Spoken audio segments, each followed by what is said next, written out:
Can a single mother change the world around her?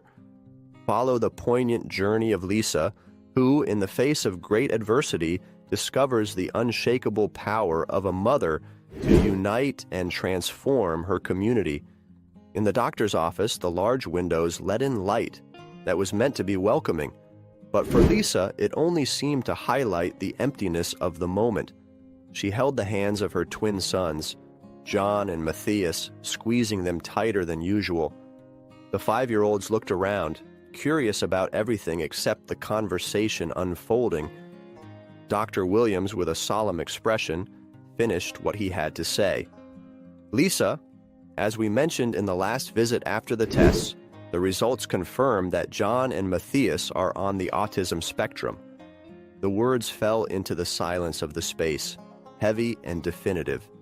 Lisa felt a mix of relief at finally knowing and a despair at knowing too much. Her husband Richard, who had been crossing his arms until then, suddenly changed his posture. "Are you saying my kids are disabled?"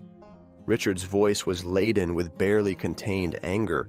The doctor tried to explain calmly that autism was not a disability, but a condition that would require specific approaches and care.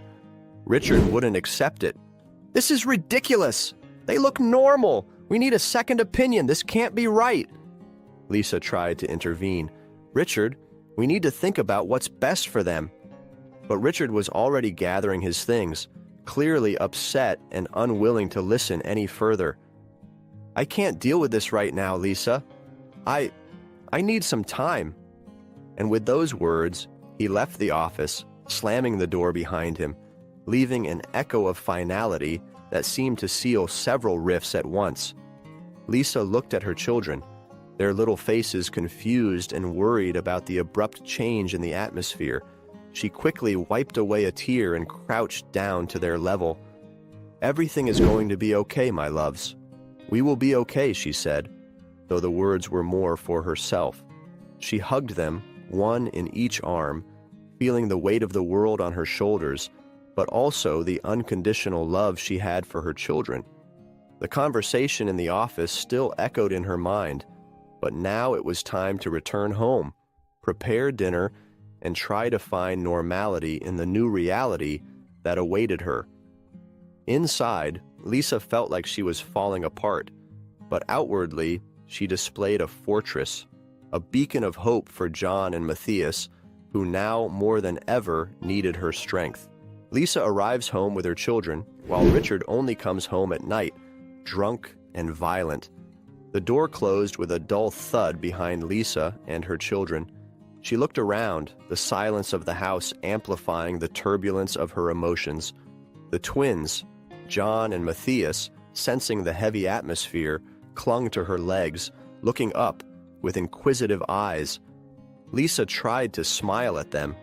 Richard entered, visibly intoxicated, his posture aggressive and the smell of alcohol filling the space. Lisa stiffened, bracing herself for the confrontation that was to come.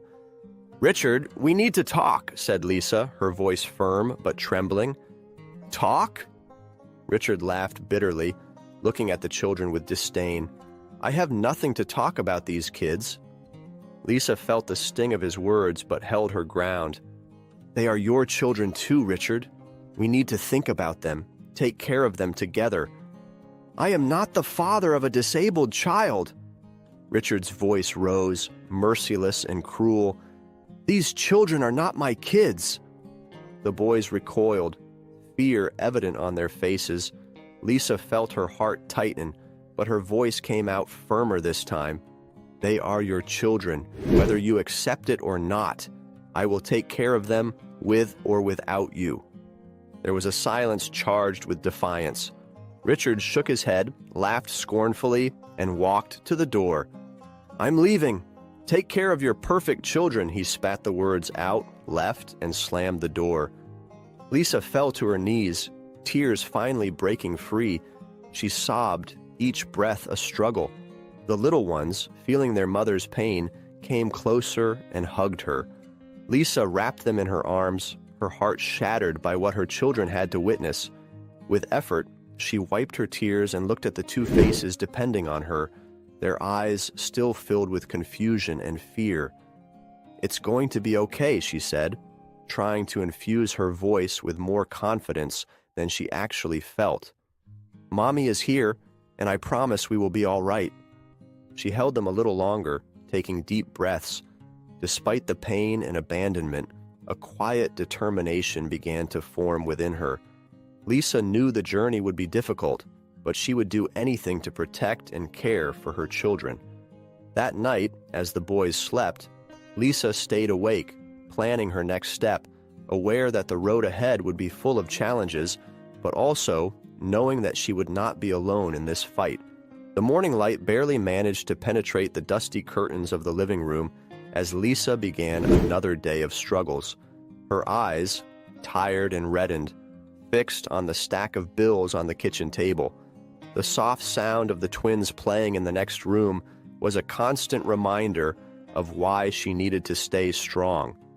John, the more observant of the two, noticed his mother's distress and approached with his favorite teddy bear, offering it as comfort. Matthias followed, hugging her leg while Lisa tried to smile at them, her expression masking the worry that gnawed at her from inside. "Mommy will fix everything, my loves," she murmured, stroking the boys' heads. The phone rang, briefly interrupting the pretended peace. It was Mrs. Mary, the landlady.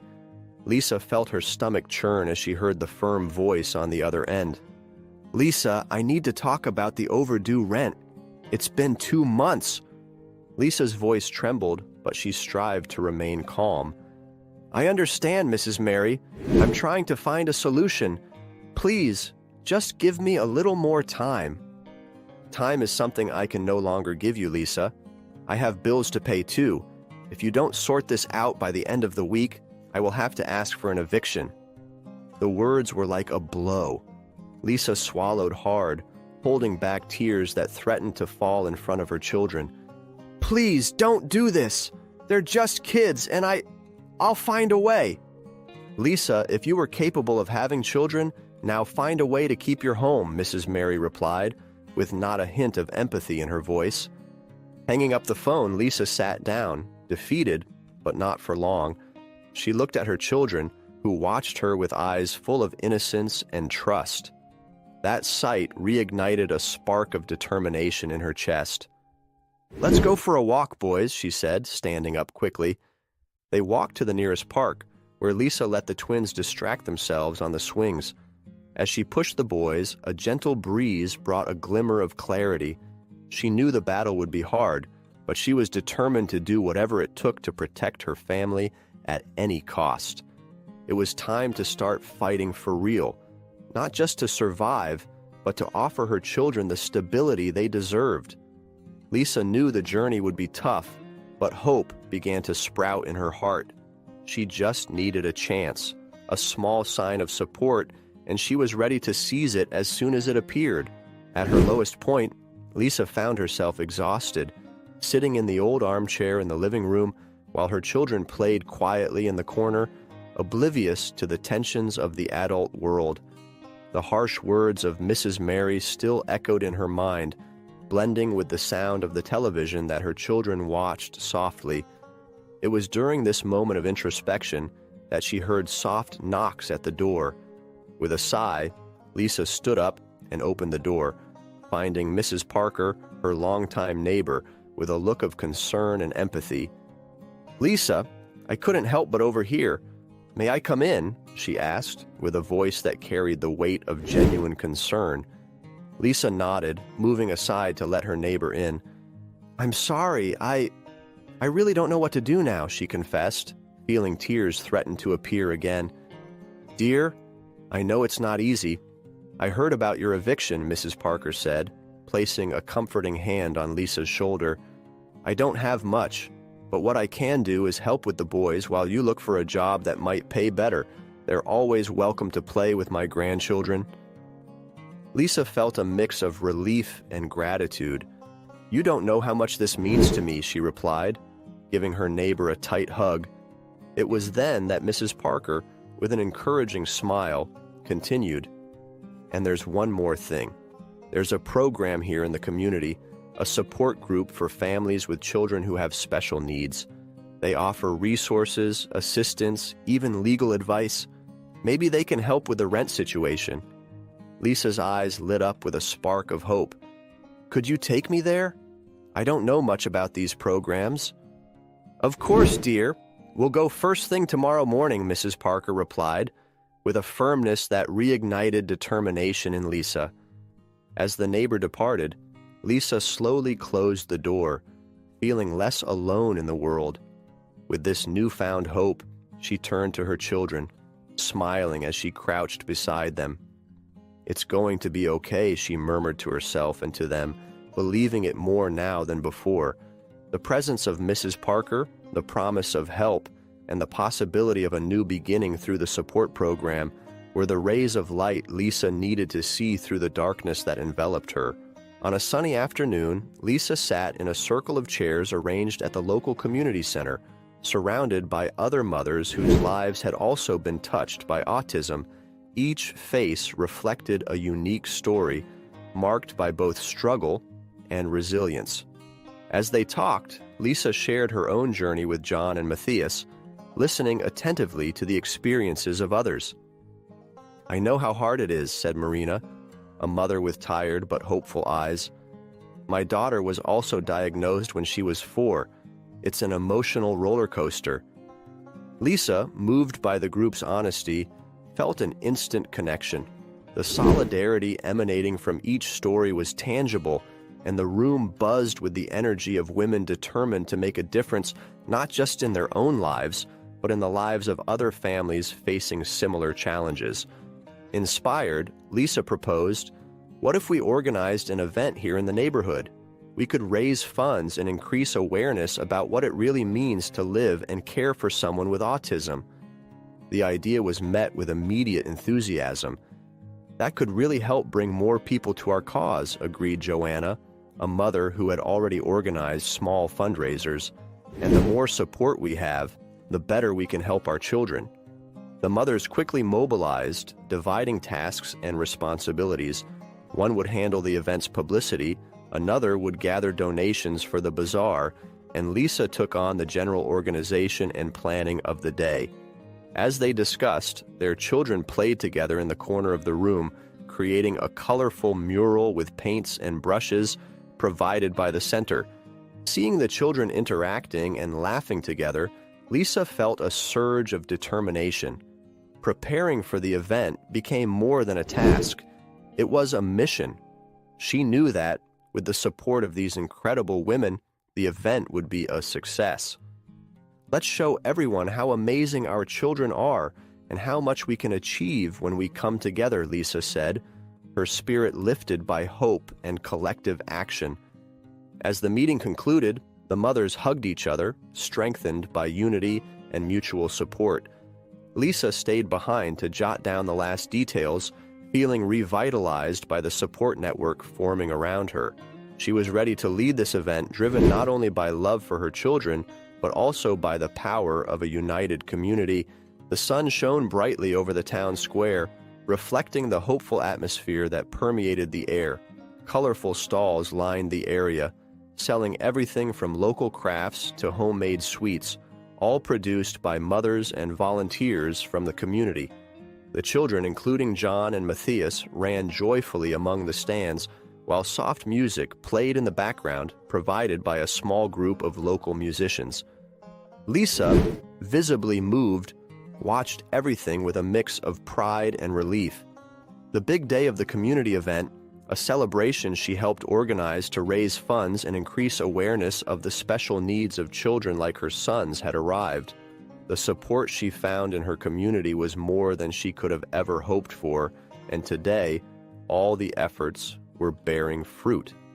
At one point, she was invited to take the stage, set up in the center of the square. With the microphone in hand, Lisa looked out at the crowd that had gathered before her. Families, friends, neighbors, and even strangers who had heard about the event and decided to support the cause. Taking a deep breath, she began to speak with a voice firm, yet laden with emotion. Good afternoon, everyone, Lisa began. I want to thank you from the bottom of my heart for being here today. Each of you made a choice to spend this day with us, and that choice means more than words can express." She paused, looking into the eyes of some of the people in the crowd. "A few months ago, my life and that of my children were turned upside down. We faced challenges we never imagined and reached moments when hope seemed like a distant dream. But it was at that very moment that our community showed its true strength." Lisa pointed to the stalls, to the children playing, to the volunteers working. This event, these stalls, these smiling children, it all started with a simple gesture of support from a neighbor and grew, fueled by the solidarity and compassion of all of you. She took a deep breath, her voice growing in conviction. "Today, I see that we are not alone. True strength, true resilience comes from our ability to come together, to support one another, no matter how tough life may seem." Concluding, Lisa let her final words resonate throughout the square. "May this day be a reminder that together we are stronger. May we always find ways to lift each other up, because that is how we create a better future for everyone." The applause was immediate and thunderous. Tears glistened in the eyes of many, touched by Lisa's sincerity and the message of hope. As she left the stage, her children ran to embrace her, and she knew that, despite everything, they had found their way through the hardships. If Lisa's story moved you, don't forget to subscribe to the channel and leave a like. Your support is essential for us to continue bringing inspiring stories like this one. Comment below with your suggestions or personal stories. We love hearing from you, and it helps us grow and improve our work. We count on your participation